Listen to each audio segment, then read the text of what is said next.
देखिए, आज supreme court में केस की सुनवाई थी। जैसा कि आप लोग जानते हैं क्या कुछ हुआ, आप लोग के बीच एक बड़ी कन्फ्यूजन हुआ कि सर क्या हुआ आज सुप्रीम कोर्ट में। अभी रिसेंटली में मैं लाइव भी आया था, लेकिन टेक्निकल इशू के कारण आवाज़ वहाँ पे क्लियर नहीं था, और जो व्यक्ति एडवोकेट साहब के हम वहाँ से जोड़ने का प्रयास किए थे उनका भी आवाज़ नहीं हुआ, और ना ही वो सही प्रकार से उनसे बातें हो पाई थी, वीडियो भी उनका नहीं आ पाया रहा था। तो इसीलिए ये वीडियो, ऑफलाइन वीडियो आप लोग के लिए मैं बनाना चाह रहा हूँ। आप लोग का काफ़ी ज़्यादा प्रश्न आ रहा है कि सर क्या हुआ सुप्रीम कोर्ट में, तो अभी हम उनसे बातें करेंगे। सबसे पहले मैं थोड़ा सा हिंट देना चाह रहा हूँ, ये वही वकील जज के साथ बेंच में ट्रांसफ़र किया गया है जो 28 तारीख को और 11 तारीख को जो सुनवाई हुआ था, जो डीएड वर्सेस बीएड केस की, उन्हीं के बेंच में ट्रांसफ़र कर दिया गया। तो ये बहुत बड़ी खबर है, और फिर से कहूँगा कि बीएड वाली सर थोड़ा क्लियर करने का प्रयास कीजिए सर, क्योंकि लाइव में हम लोग सही प्रकार से बातें नहीं रख पाए थे, आवाज़ भी क्लियर नहीं था सर।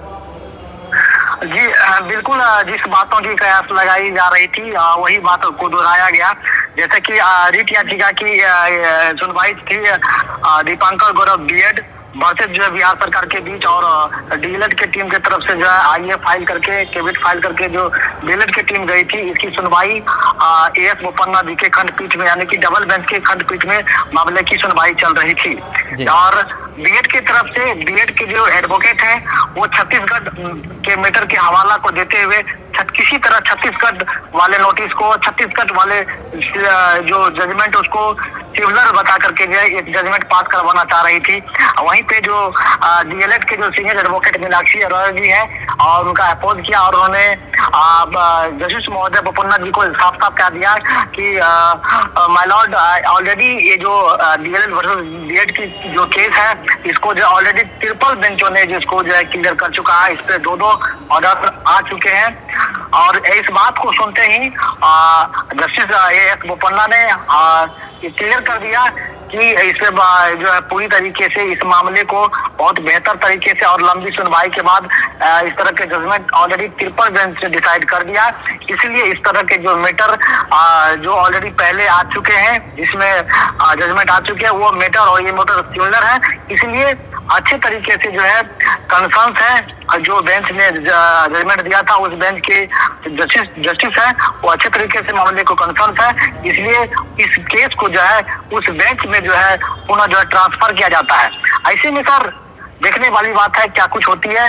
विशेष में जो इसका शाम तक जो लेटर क्या आता है, क्या जजमेंट आता है, क्या कुछ अपडेट आता है साइट पे, उसको देखने के बाद विशेष जानकारी होगी। जी सर। जी एक मिनट अतुल जी, एक बात और बताइएगा, क्या इससे अप्रभाव नहीं पड़ेगी? क्योंकि कहा जा रहा था कि ये जजमेंट के कारण ही जो भी रिजल्ट है वो रोका गया है, तो अब तो अभी तक तो किसी प्रकार की कोई रिजल्ट निकल कर ही नहीं आ रही है, तो क्या इससे डिले आपको नहीं लग रहा है कि सर होने जा रहा है, फिर से डिले हो सकती है सर? मैं इस सारी बातों को क्लियर करना चाहता हूँ सर, कि सबसे पहले आज इस तरह की बातें हुई, केस जो दूसरे बेंच में ट्रांसफर किया गया, तो अब केस की नई तरीके से दूसरे बेंच में जाने के बाद लिस्टिंग होगी। जैसा कि आपको बता दें कि एक दिन के बाद जो है दशहरा की छुट्टी होने वाली है, 25 के बाद ही इस केस की पुनः दोबारा लिस्टिंग होगी, यानी कि अक्टूबर लास्ट है या नवंबर फर्स्ट वीक में केस की सुनवाई होने की संभावना दिख रही है। ऐसे में अब सवाल उठता है कि समय तो लगेगा।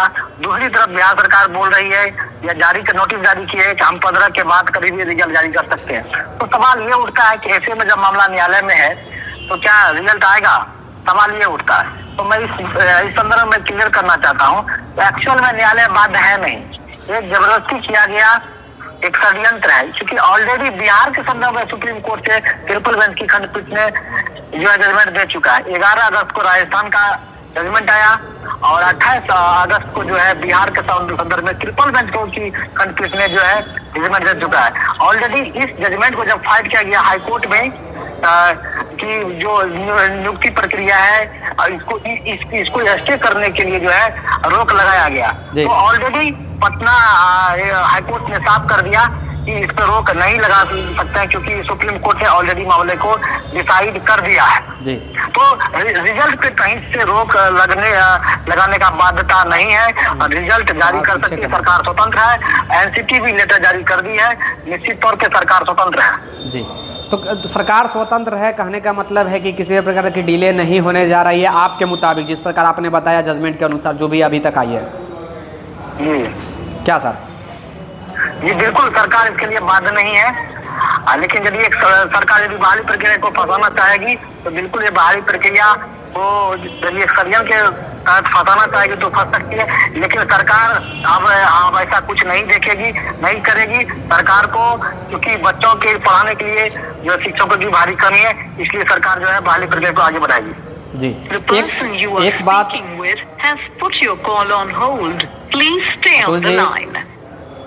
अतुल जी, एक बात और बताइएगा सर, ये जो अभी जैसा कि आपने बताया कि अब सुनवाई दुर्गा पूजा के बाद ही होगी, चलिए मैं मानता हूँ कि दुर्गा पूजा के बाद होगी, लेकिन 15 से 21 जो डेट जो निर्धारित किया गया है रिजल्ट को लेकर, ये कंफर्म मैं मान के चलूँ, पूरा बिहार स्टूडेंट मान के चले कि वही डेट में रिजल्ट प्रकाशित होगी? बिल्कुल, यदि बीपीएससी ने इस तरह का जो है लेटर जारी किया है तो बिल्कुल सर, एक बार मैं साफ में कह दूं कि बिहार सरकार रिजल्ट जारी नहीं जारी करने की बाध्य नहीं है। बिहार सरकार स्वतंत्र कर सकती है। बिहार सरकार के नोटिफिकेशन और नियमावली दोनों में वर्णित है कि इस तरह के जब विवाद आते हैं, मतलब भर्ती संबंधित, रिक्रूटमेंट संबंधित कोई विवाद यदि आता है, उस संदर्भ में हम एनसीटी का गाइडलाइन फॉलो करेंगे। तो ऑलरेडी 4 सितंबर का जो है एनसीटी का लेटर भी जारी है जी। तो ऐसे में सरकार बाध्य नहीं है। उसके बाद और इस बहाली पर रिजल्ट पे जो है स्टे लगाने के लिए सरकार जो है हाईकोर्ट भी गई थी। हाईकोर्ट ने कह दिया कि ये तो ऑलरेडी मामला डिसाइड है, इसलिए हम जो है रिजल्ट पे रोक नहीं लगाएंगे, ऑलरेडी मामला डिसाइड है।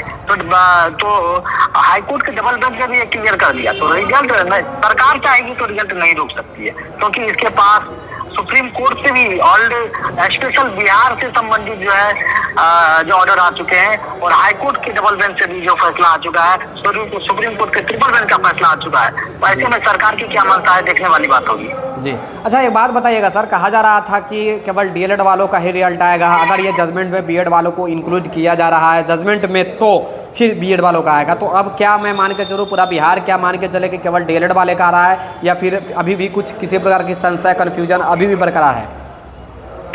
बिल्कुल सर, एक बात तो तय मान लीजिए, सुप्रीम कोर्ट और हाई कोर्ट के दोनों जजमेंट को देखा जाए और चीजों को देखा जाए तो इसमें बीएड का रिजल्ट तो कभी भी किसी भी परिस्थिति में जारी नहीं कर सकती है सरकार, क्योंकि बीएड के अगेंस्ट दोनों जजमेंट जो बीएड के अगेंस्ट में आया है। लेकिन डीएलएड का ऐसा कुछ नहीं है। सरकार डीएलएड का जो है जो रिजल्ट है उसका जारी करने के लिए स्वतंत्र है। सिर्फ डीएलएड का रिजल्ट, यानी ये आप जो है सीट रख भी नहीं सकते हैं, क्योंकि ऑलरेडी केस डिसाइड हो चुका है कि डीएड के ही पक्ष में उसका 1 to 5 में डीएड का ही अधिकार है जी। तो अब मैं मान के चलूँ कि बहाली प्रक्रिया जो एंडिंग पे चल रही थी अब एंड भी होगी और साथ समय रिजल्ट भी आएगा और केवल डीएलएड का आएगा क्या? जी बिल्कुल, डीएलएड का आएगा। और जिस तरह से एसएलपी की सुनवाई थी, सरकार जान गई कि कहीं न कहीं मामला फंसा नजर आ रहा है, इसलिए जो पहले का जजमेंट है, पहले का सुप्रीम कोर्ट का जजमेंट हो या फिर हाई कोर्ट का जजमेंट हो, हमको लगता है कि सरकार उसी को मान करके आगे चलेगी और बहाली प्रक्रिया को निश्चित तौर पर संपन्न करा लेगी, क्योंकि आगे बहुत सारी बातें, आगे बहुत सारी छुट्टियां हैं। उसके बाद जो है चुनाव की जो बिगुल फूकी जाएगी तो निश्चित तौर पर आचार संहिता लग जाएगा, तो ये बहाली प्रक्रिया लटकती नजर आ जाएगी और कहीं न कहीं से बिहार के भविष्य के साथ ठीक नहीं होगा। इसलिए सरकार ये निर्णय लेगी कि हम डीएलएड का रिजल्ट जारी। चलिए सर, बहुत धन्यवाद अतुल जी, आपका बहुत तहे दिल से धन्यवाद सही प्रकार से इस केस के पल के ऊपर नजर रखने के लिए और सही जानकारी पूरे बिहार को युवाओं को देने के लिए। बहुत थैंक यू सर, बहुत धन्यवाद सही जानकारी के लिए सर, थैंक यू।